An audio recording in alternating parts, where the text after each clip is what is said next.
What the hell is going on? Why is this siren going on? So, it's this character from Horimiya. He's causing everyone on Twitter to go mental. What? Did he do something racist? No, sir, it's not that.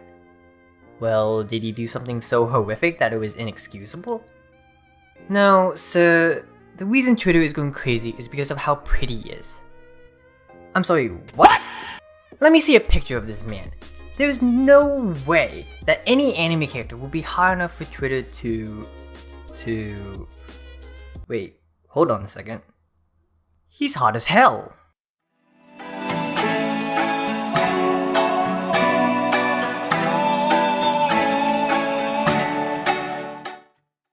Ah yes, Horimiya. This romance anime has been one of the best animes that have come out of winter of 2021.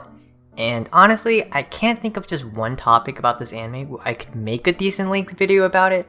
So you know what? Screw it. I'm just gonna go down my list of what I found great about this anime. The first thing I really enjoyed about this anime is that it kinda talks about the dichotomy of school life in Japan. What I mean by that is that most school-based animes display Japanese school as this really fun and funny type of life. This a lot of the time causes people, most likely weeps, to go like, man, I wish I was in school in Japan. When in reality, Japanese school isn't really like that, and I'm actually glad that I went to school in America. From what I've learned about Japanese schools from English teachers there is that it teaches the kids how to work in Japan and not for the rest of the world, where everything is taught to be a very collective community and we all have to work together to make sure everything is working smoothly. And on paper, that doesn't sound too bad. It actually sounds quite nice. However, it doesn't allow for the students to grow individually and become their own person. It's basically like, oh, you're different, you're special, you want to become your own person? No, no, no! You have to work with the community. So, with Hori and Miyamura introduced in the first episode, they are shown to have two very different personalities compared to how they act in school. Having Hori being the model student, she's pretty, she's smart, she's part of the student council, and she's very social with a ton of people. But out of school, she's a bit of a tomboy, she's really out of touch with pop culture, she's a bit dense in some areas, and she's very motherly. Then with Miyamura, he's shown as someone who's gloomy, weird, and a bit of an outcast. However, out of school, he seems really cool, he's really pretty, he's a bit on the dangerous side, he's slightly goofy, and is a more confident person.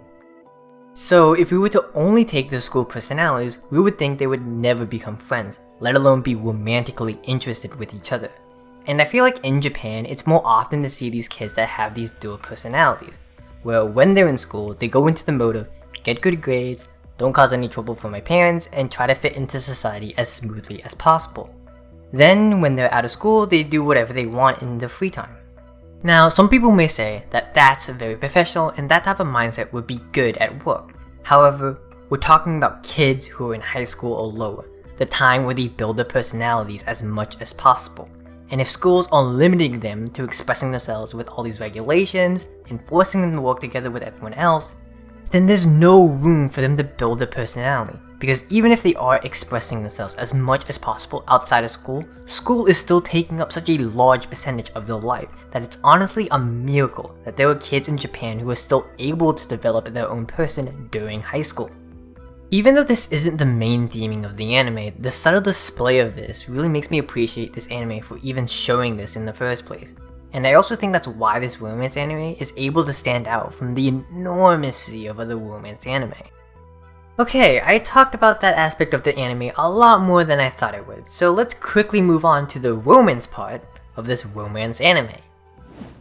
I really love the pacing they're doing for the romance between Hori and Miyamura. This anime is able to keep this nice balance between the development of the relationship and it isn't too slow or too quick.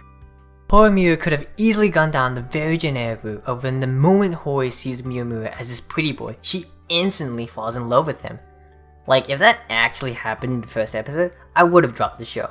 I'm not gonna lie, like no matter how pretty Miyamura is, if something that generic happened, I would have dropped the show. Now, on the other end of the spectrum, Horimiya also isn't doing the frustrating thing of taking the whole 13 episodes to get a confession scene. No, we got a confession scene in episode 4! あと、俺、堀さんが好きなんだけど、結構前から。Having the confession scene around this time in the anime is quite perfect, at least in my eyes, because it's enough time to have Hori and Miyamura interacting with each other and seeing them build a good friendship with one another. This then actually leads to another thing on my list on why I think this anime is so great, and that is that the interactions between all the characters are all believable, they're entertaining, and their personalities bounce off each other so smoothly. When you look at Hori and Miyamura hanging out with each other, it just feels like they've been good friends for a while, and they both know quirky things about each other, like how Miyamura is a bit of a scaredy cat, and whenever Hori says stupid even once, she says it non-stop. Things like this make it seem very realistic on why they might develop feelings for each other later on. Then we have the friendship between Miyamura and Ishikawa. What I really like is how they're contrasting personalities and yet they still play off each other really well. I think this comes down to the trust they have with one another. How they both know they have feelings for the same girl, and that started a bit of conflict between them, but then they learn that they're both really nice guys and they accept each other for who they are, even after having a bit of a fight.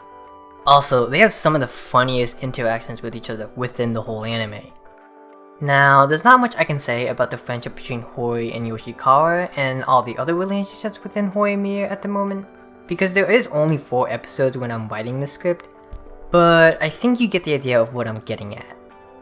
The final few things I want to talk about this anime are things that can honestly be listed off and I really can't elaborate much on these, so let's go through these as quickly as possible and then we can wrap up the video.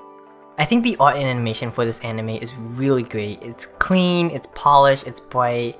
The character designs are really good, not just Miyamura, but everyone else is unique, fun, and come on, Hori's design, it's best girl material.